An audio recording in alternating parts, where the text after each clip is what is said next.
So I'm here.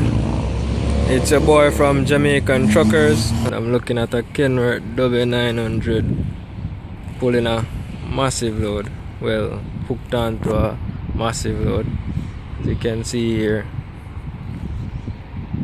got a tri-axle setup.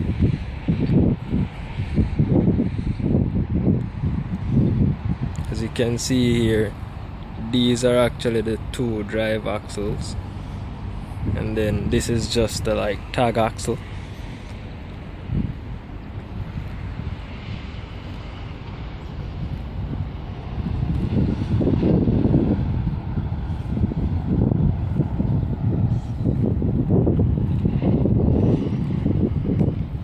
And more axles. Yeah, to spread the weight out.